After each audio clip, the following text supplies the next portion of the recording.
नमस्कार साथियों, मैं दीपक सर परफेक्ट स्टडी जोन के यूट्यूब चैनल में आप सभी का स्वागत करता हूं। आज हम पढ़ेंगे प्रश्नावली 12.3 का प्रश्न क्रमांक 7वां। आकृति में ए बी सी डी भुजा 14 सेंटीमीटर वाला एक वर्ग है। यहां पर इस वाली आकृति में देखिए ए बी सी डी जो है वह एक वर्ग है। ए बी सी और डी को केंद्र मानकर ए को, बी को, सी को और डी को केंद्र मान करके क्या खींचा गया है? वृत्त खींचा गया है। यहां पर ए को केंद्र मान करके वृत्त खींचा गया है, यहां पर बी को केंद्र मान करके वृत्त खींचा गया है, यहां पर सी को केंद्र मान करके वृत्त खींचा गया है और यहां पर डी को केंद्र मान करके वृत्त खींचा गया है। 4 वृत्त इस प्रकार से खींचे गए हैं कि प्रत्येक वृत्त 3 शेष वृत्तों में से 2 वृत्तों को बाह्य रूप से स्पर्श करते हैं। यहां पर आपको समझ में आ गया होगा।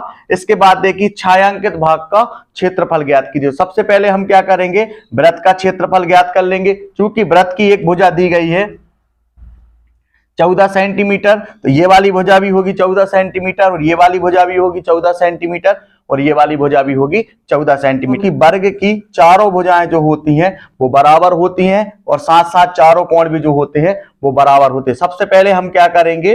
वर्ग का क्षेत्रफल ज्ञात कर लेंगे। तो यहां पर हम लिखेंगे, तो यहां पर देखिए चित्रानुसार वर्ग ए बी सी डी की भुजा बराबर है 14 सेंटीमीटर। तो यहां पर हम क्या करेंगे? वर्ग ए बी सी डी का जो क्षेत्रफल ज्ञात करने के लिए फॉर्मूले का यूज करेंगे वो होगा भुजा का वर्ग। तो यहां पर भुजा जो है वो है 14 सेंटीमीटर, तो यहां पर हो जाएगा भुजा का वर्ग। जब हम 14 में 14 का गुणा करेंगे तो हमको प्राप्त हो जाएगा 196 वर्ग सेंटीमीटर। क्योंकि यहां पर हमने क्षेत्रफल ज्ञात कर रहे हैं, तो क्षेत्रफल को जब हम ज्ञात करते हैं तो उसको लिखते हैं वर्ग के रूप में। तो यहां पर प्राप्त हो जाएगा 196 वर्ग सेंटीमीटर। यानी ए बी सी डी ये जो पूरा हिस्सा है, ये पूरा हिस्सा हमको प्राप्त हो गया है 196 वर्ग सेंटीमीटर। तो यहां पर देखिए चतुर्थांश दिए गए हैं, एक ये हो जाएगा, दूसरा यहां पर तीसरा और यहां पर चौथा। तो यहां पर हम किस तरीके से? इस तरीके से यहां पर चतुर्थांश दिए गए, यानी 4 भाग दिए गए। एक भाग ये हो जाएगा, दूसरा भाग ये हो जाएगा, तीसरा भाग ये हो जाएगा और चौथा भाग ये हो जाएगा। अगर इन चारों भागों को यदि आपस में मिला दिया जाए तो किसका निर्माण हो जाएगा? तो ये निर्माण हो जाएगा एक वृत्त का। तो यहां पर हम क्या करेंगे? इन चारों भागों को हम आपस में मिलाएंगे और एक वृत्त का क्या हो जाएगा? निर्माण हो जाएगा। और जब हम वृत्त का क्षेत्रफल का फॉर्मूला लगा करके इसको हल करेंगे तो यहां पर हमको जरूरत पड़ेगी त्रिज्या की। तो यहां पर देखिए, यहां पर हमने ए को केंद्र माना है, ए को केंद्र मान करके हमने एक चाप खींचा है। यहां पर हमने बी को केंद्र मान करके एक चाप खींचा है। यहां पर हमने सी को केंद्र मान करके एक चाप खींचा है और यहां पर हमने डी को केंद्र मान करके एक चाप खींचा है। तो ये हो जाएगा वृत्त का केंद्र और यहां तक हो जाएगी वृत्त की परिधि। तो वृत्त के केंद्र से परिधि तक की दूरी क्या कहलाती है? वृत्त की त्रिज्या कहलाती है। तो यहां से यहां तक पूरा कितना दिया हुआ है? 14 सेंटीमीटर। तो यहां से यहां तक कितना हो जाएगा? ये वाला हिस्सा हो जाएगा 7 सेंटीमीटर और ये वाला हिस्सा भी हो जाएगा 7 सेंटीमीटर। इस तरीके से ये हो जाएगा वृत्त का केंद्र और यहां से यहां तक कितनी हो जाएगी? 7 सेंटीमीटर हो जाएगी। तो यहां पर आपको आर बराबर प्राप्त हो जाएगा 7 सेंटीमीटर। एक बार इसको फिर से समझिए, यहां से लेकर के यहां तक टोटल कितना है? 14 सेंटीमीटर। तो यहां से लेके यहां तक कितना होगा? 7 सेंटीमीटर और यहां से लेके यहां तक कितना होगा?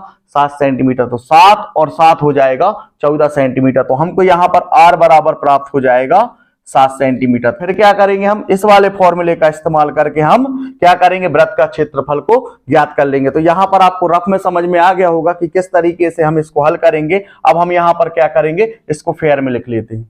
तो यहां पर देखिए चित्र अनुसार चारों चतुर्थांश मिलकर के एक वृत्त की रचना करते हैं। ये वाले हिस्से को, ये वाले हिस्से को, इस वाले हिस्से को और इस वाले हिस्से को यदि हम आपस में मिला देते हैं तो क्या बन जाता है? एक वृत्त बन जाता है।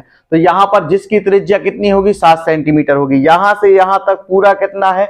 14 सेंटीमीटर। तो यहां से यहां तक हो जाएगा 7 सेंटीमीटर, यहां से यहां तक हो जाएगा 7 सेंटीमीटर। इसी तरीके से यहां से यहां तक 7 सेंटीमीटर और यहां से यहां तक 7 सेंटीमीटर। यहां पर वृत्त की जो त्रिज्या होगी वो प्राप्त हो जाएगी 7 सेंटीमीटर। अब हम क्या करेंगे? इन चारों चतुर्थांश को हमने आपस में मिला दिया और एक वृत्त बन गया। अब हम क्या करेंगे? उस वृत्त का क्षेत्रफल को ज्ञात करेंगे और उसको हम वर्ग के क्षेत्रफल में से हम घटा देंगे तो हमको ये वाला हिस्सा प्राप्त हो जाएगा। तो यहां पर एक वृत्त का क्षेत्रफल बराबर हो जाएगा पाई आर का वर्ग। तो पाई के स्थान पर लिखेंगे 22/7 और त्रिज्या है 7, तो यहां पर हो जाएगा 7 का वर्ग बराबर 22/7 इंटू 7 गुणित 7। 7 से 7 हो जाएगा कैंसिल, तो यहां पर बचेगा 22 गुणित 7। तो जब हम 22 में जब हम 7 का गुणा करेंगे तो 7 दूनी 14, यहां पर 1, 7 दूनी 14 और 1 15, तो यहां पर प्राप्त हो जाएगा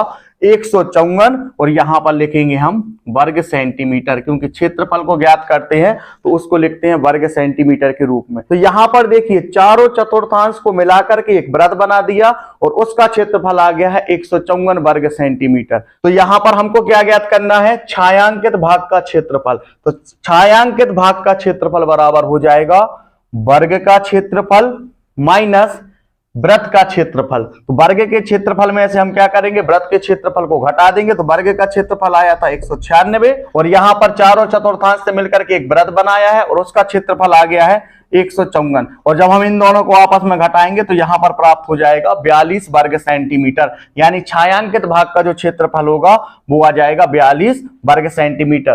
तो अभी आपको क्या करना है, वीडियो को रोक करके यहां तक नोट्स कंप्लीट कर लीजिए, इसके बाद हम इस सवाल को आगे हल करते हैं। तो यहां पर देखिए छायांकित भाग का क्षेत्रफल हमको ज्ञात करना है, तो वर्ग का जो क्षेत्रफल आया है वो आया है 196। तो यहां पर हम लिखेंगे 196 माइनस, और यहां पर चारों चतुर्थांश को मिलाकर के एक वृत्त बनाया था और उस वृत्त का हमने क्षेत्रफल ज्ञात किया था, तो वो आया था 154 वर्ग सेंटीमीटर। जब हम इन दोनों को आपस में घटाएंगे तो यहां पर बचेगा 42 वर्ग सेंटीमीटर, यानी इस वाले हिस्से का जो क्षेत्रफल है वो आ गया 42 वर्ग सेंटीमीटर। इस तरीके से ये वाला सवाल जो है वो हल हो चुका है।